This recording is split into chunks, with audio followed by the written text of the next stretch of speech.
se funda por profesores, alumnos y sacerdotes de la comunidad lurdista.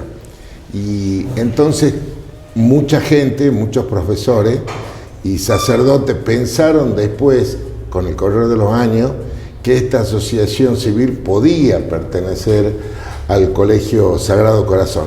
No fue así, pero sí fue que todas las generaciones de egresados del Colegio Sagrado Corazón terminaron directivos, vinculados al Club Argentino del Norte, y también los sacerdotes. Claro. Fueron dirigentes del club, el padre Artiguebel, el padre Eras, el padre Brito, que jugó al básquet, y una cantidad enorme de ex egresados, por ejemplo, claro, el doctor Romano Norri, Pedro Vidal, Nilamón Bulacio, Julio Gancedo, el doctor Poviña, todos fueron egresados del Colegio Sagrado Corazón.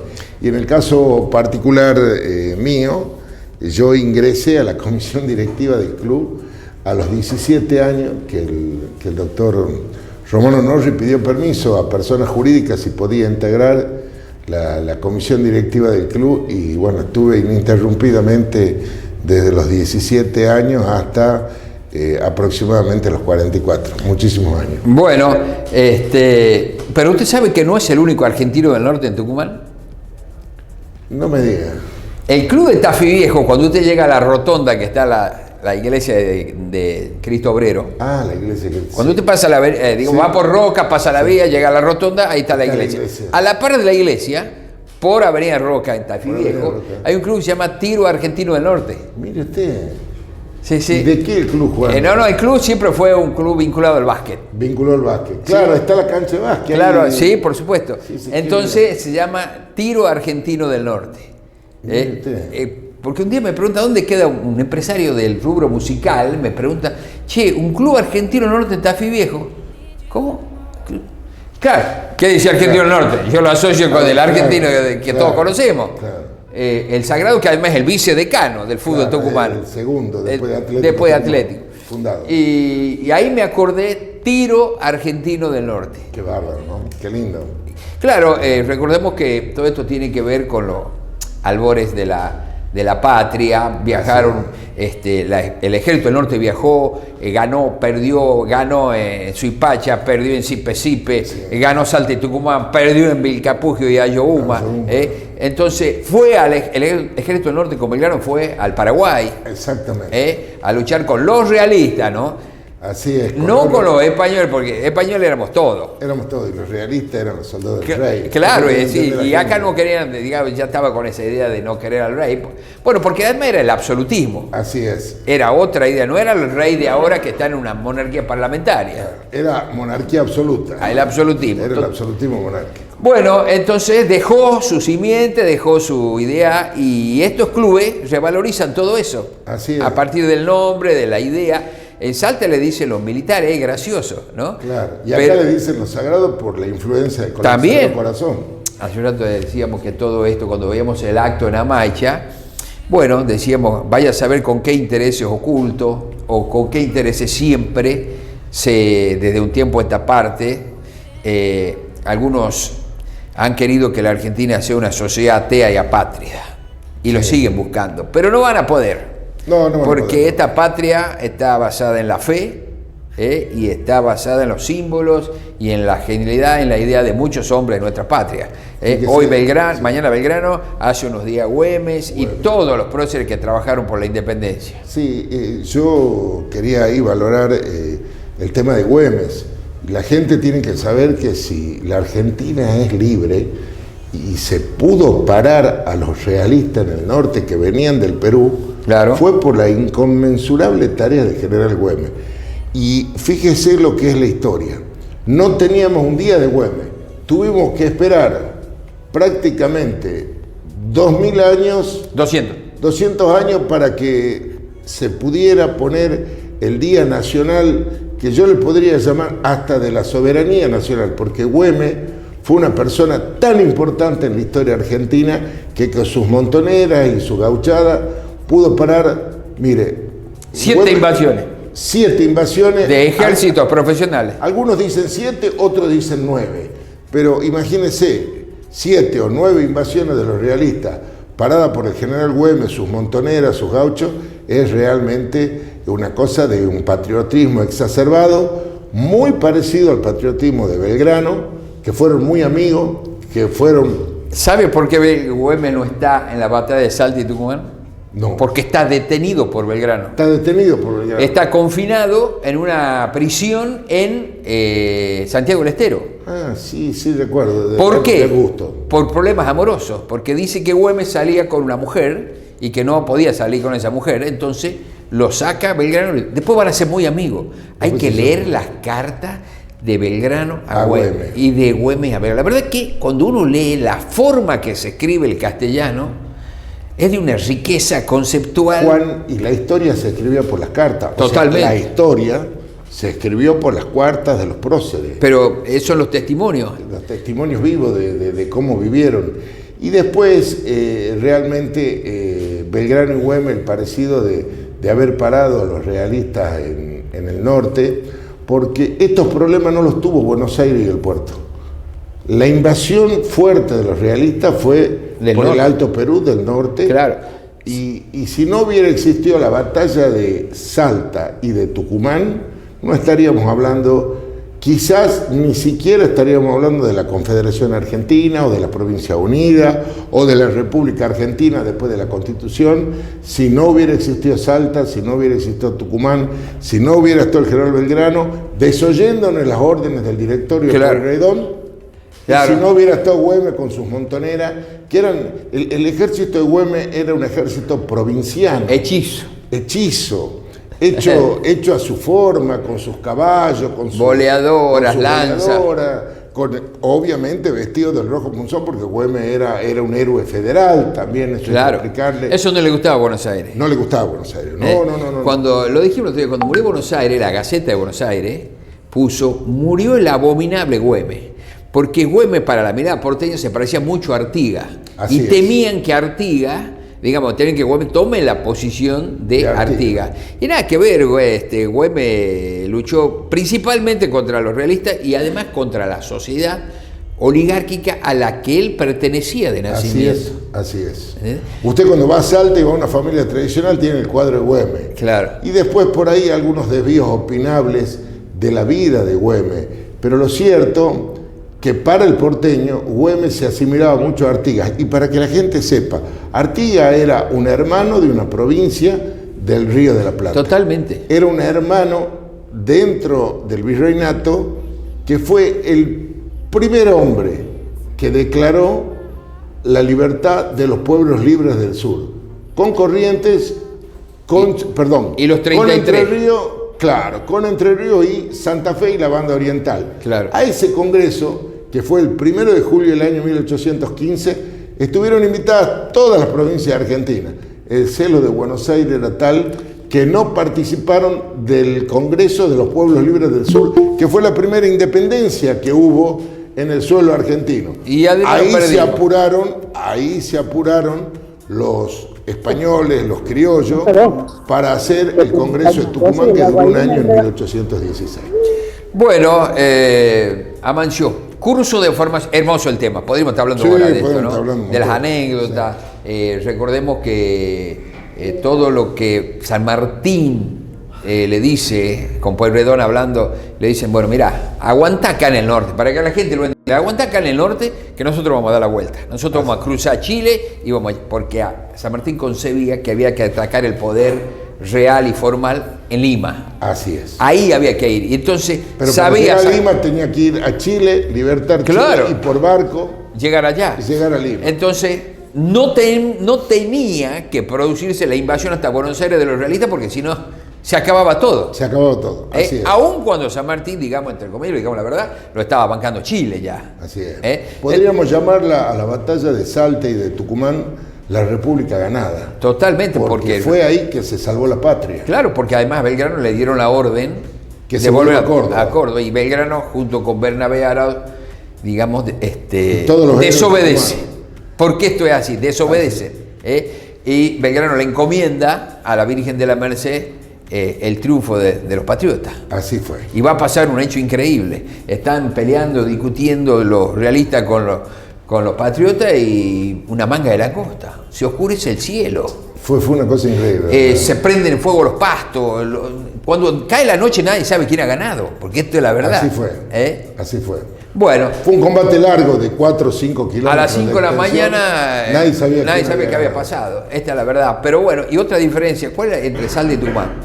Salta, Tucumán pelea, Belgrano no había sido autorizado a usar la bandera que conocemos. Así es. Que además dicen azul y blanca. Y después la transformamos, los porteños la cambiaron por celeste y blanca. No importa. Sí, pero vos fíjate, el escrito o la composición del himno argentino dice azul y blanca. Azul y blanco. Aurora, ¿qué dice? Azul y blanca. Alta en el cielo, azul y blanco. En todas partes. Y le cambiamos el color. Sí, sí. Inclusive cuando Belgrano, en la batalla Belgrano cuando crea la bandera a orillas del río Juramento, no fue autorizado por Buenos Aires. No, la que no fue autorizada fue Rosario, la que está claro, en San Lorenzo. Claro. La que sí está autorizada, y por eso él hace jurar, es la que cuando vadea el río Juramento, ¿sí? Ahí hace jurar, está yendo camino a la batalla de Salta. Camino a la batalla de Salta. Porque ahí se jura el 3 de febrero de 1813 y la batalla es 20 de febrero. 20 de febrero. Entonces, en ese tránsito de acá, de Tucumán, y es muy posible que la bandera haya sido confeccionada en Tucumán, ¿sí? Ahí él recibe el chasqui con la orden del triunvirato que le aprobaba la bandera. La bandera. Que no se la había aprobado en Rosario, entonces ahí se la aprueba. Y ahí sí, en la batalla de Salta ya va con la bandera, porque aquí peleamos hasta sin bandera, por decir, porque no estaba autorizado. No teníamos el estandarte nacional. Claro. Y posteriormente a la bandera aparece el himno nacional, claro, la escarapela nacional. El himno llega escrito, lo finaliza escrito, dice la idea histórica. No se pudo comprobar fehacientemente, pero el que escribe es Vicente López. Vicente López y Planes. Sí, y está bajo, dice la idea, está bajo una tipa muy grande en lo que es hoy el pueblo de Lumbrera, que está a 15 kilómetros del río. Ahí termina de escribir. Después Vicente vuelve a Buenos Aires y el catalán Blas Parera le pone la música. Le pone la música. Por eso dice que fue... Aquí nació el himno también. Aquí nació el himno también. En la esta gente región tiene que entender que Vicente López y Planes fue la letra. Claro. Y don Blas Parera, como vos decís, en Buenos Aires, puso la música. Así es. Historia argentina, la verdad que... y de ahí sale Belgrano y se produce el combate del 20 de febrero, batalla de Salta. Batalla de Salta. Bueno, estaba Pío Tristán. Pío Tristán, general Pío Tristán. En la ironía, donde están en Tucumán, llega Pío Tristán y le manda el pedido de rendición a Belgrano. Y cuando le escribe, le pone, y firma Pío Tristán, solicito rendición, y pone, Pío Tristán, general en jefe de ejército grande. Le contesta a San Martín, Belgrano, que no acepta la rendición y el pedido, y que vamos a pelear. Bueno, ¿y qué le pone Belgrano? Manuel Belgrano, general en jefe, ejército chico. Ya manejábamos dentro del castellano aquella fina ironía, ¿no? Sí, para responder. Bueno, Amancio, curso de formación política, que me parece extraordinaria la idea de formar políticos, de instruirlos para el futuro. Así es. Porque los que ya están. Bueno, ya vamos a estar en un par de minutos con Marisa Suárez. Vamos a terminar en un ratito con el doctor Amancio Petra. Hoy curso de formación política. Sí, hoy, Juan, vamos a tratar, el fin de una época, que es la caída de Rosas, que fue el inicio post-Caseros de, podríamos decir, los pilares de la Constitución Nacional. Luego de un gran gobierno del brigadier general de Rosas, de tantas luchas en Buenos Aires, y acá le vamos a decir a la gente una cosa histórica. Rosas no fue presidente de la Argentina. No. Rosas fue el gobernador de Buenos Aires y tenía el mote de jefe de la Confederación. A diferencia de Rivadavia, que nosotros tenemos que Rivadavia se había hecho llamar presidente de la República Argentina antes de Rosa, pero eso no pudo ser porque realmente el primer presidente va a ser post-constitucionalismo con Derqui y Urquiza. Van a ser los primeros presidentes de la República. Vamos a ver todo lo que ha sido la generación del 80, el gobierno... Eso se ve hoy en el curso. Hoy vamos a ver el gobierno de Bartolomé Mitre y algo para que la gente sepa. Bartolomé Mitre llevó de vicepresidente a Marco Avellaneda, tucumano, y posteriormente Marco Avellaneda va a ser también presidente de la República. La importancia de Mitre está dada por la idea de que el centralismo porteño va a florecer en su máxima expresión y la idea de que posteriormente Buenos Aires con Mitre pueda volver a la Confederación Argentina, claro, y pueda reconocer la Constitución Nacional que se va a dar en el año 1860, Juan. Bueno, recordemos que la Confederación Argentina, que presidía Urquiza, estaba con sede en Paraná. Así es. Paraná era la capital argentina en ese momento. Porque Urquiza tenía su finca en Paraná, claro, y él gobernaba, digamos, desde Santa Fe, porque no había un asiento, digamos, federal, no había una ley que especifique. Además, Buenos Aires estaba fuera de la Confederación. Y Buenos Aires no reconoce la Constitución. Esto para que la gente sepa. Cuando se dicta la Constitución, la única provincia que no reconoce, participa de la Constitución, pero no la reconoce. Y por algunos problemas puntuales. Primero no la reconoce porque no se especificaba que la capital argentina iba a ser Buenos Aires. Los famosos celos del puerto. Total. Tampoco la Constitución... Los celos, la guita, ¿no? Y la guita. Y tampoco preveía que desaparezcan las aduanas internas, que sí tenía Tucumán, que sí tenía Córdoba. Buenos Aires solo quería que haya una sola aduana en el puerto. Bueno, ahí está Buenos Aires, lo que es Buenos Aires, lo que es el país. Exactamente. Y ahí fue la lucha entre provincianos y porteños, que también lo vamos a ver en el curso. Y vamos a terminar hoy con la presidencia del Sarmiento y lo que fue ese gran movimiento generacional que se llamó la Gran Generación del 80. Del 80, claro, en la que estaba nuestro presidente Avellaneda. Así es. Nicolás Roca, Julio Argentino Roca. Roca, claro. Sarmiento. Y bueno, por ahí podríamos...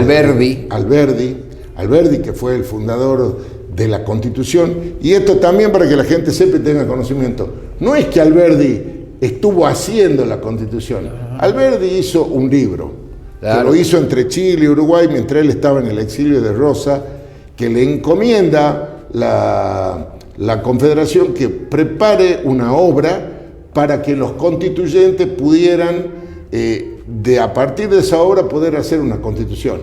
Y él armó el libro Bases para la fundación de una nueva Argentina. Ese libro, Bases, claro, va a ser el centro donde los congresales que reformaron la Constitución van a dar a luz la Constitución de 1853, Juan. Había una avenida que hoy se llama Francisco de Aguirre, que se llamaba Las Bases. Antes, los abuelos nuestros, los viejos nuestros decían Las Bases. Las Bases. Ahí, desde Las Bases tenés que tomar tal lugar.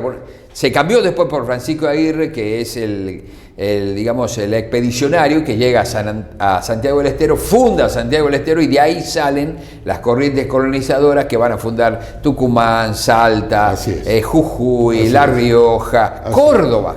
Sí, a Córdoba la fundaron con una corriente que salió de Santiago del Estero. Por eso al estadio y por eso a Santiago le dicen Madre de Ciudades. Madre de Ciudades. Fue la primera ciudad anterior a Tucumán. Bueno, hay un dicho que dice: España, madre de naciones; Santiago, madre de ciudades. Así es.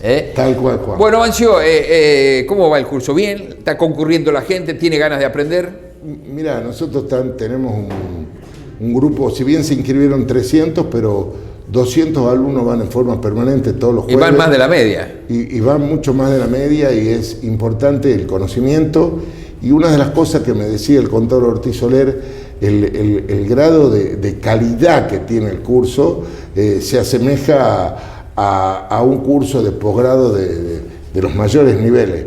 Es impresionante las ganas de conocer que tienen los dirigentes, la gente, los estudiantes, los abogados que van, porque hace a la cultura nacional, ¿no? La idea de que, como vos decís, que tengamos dirigentes mejor formados, que tengamos capacidades intelectuales, el único saber que no debe quitarse nunca es la educación. Usted tiene educación y es una persona formada. Usted no tiene educación.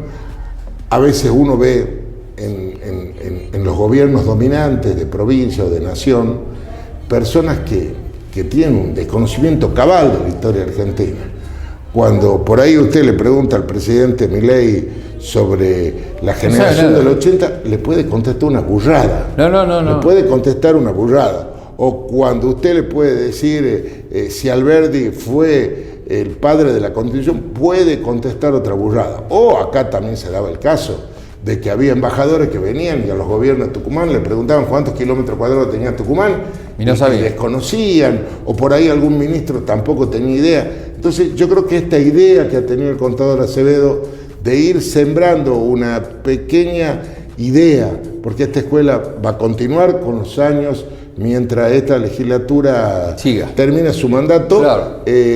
No, pero debería ser una cosa institucional. Claro, esta es la idea. Acá no es una escuela que firma convenio, que sale en televisión, no. Acá se viene a aprender, se viene a estudiar. El director académico, que es el doctor Alberto Cunha-Vangeli, ha puesto una dinámica de conocimiento, de exámenes, de trabajos prácticos, y la verdad que los dirigentes que van cumplen con las capacidades y estudian y se preparan. Así que creo que va a ser una experiencia inédita en Tucumán que le vamos a dar perdurabilidad. Bueno, Dios quiera que sea así. Amancio, doctor Amancio Petré, muchas gracias por este contacto usted, Juan, con la audiencia. Gracias a usted siempre. Y bueno, es un placer siempre hablar de historia, de geografía, de hechos que han pasado y que seguramente son importantes. Y una de las cosas que te lo quería decir acá en la cámara, que valoro mucho los amigos míos y mucha gente allegada, es el cabal conocimiento que tiene de la historia tu presencia, ¿no? Bueno, eso... Que también es difícil, Juan, también es difícil. Dentro del periodismo, encontrar periodistas con una capacidad y un conocimiento importante. Bueno, yo creo que uno tiene que estar preparado. Así es. El periodismo no puede ser solamente presentación de entrevistado o presentación de noticias. Así es. Hay que aportar algo más y seguramente se aporta desde el conocimiento, no hay otra manera. Tal cual. Amancio, muchas gracias, ¿no? Un gusto enorme. Saludos a los amigos de Argentino del Norte. Saludos a los amigos deportivos Guzmán también. Bueno, muchas gracias. Nos vamos con Marisa Suárez. Marisa, ¿cómo le va? Estamos contigo.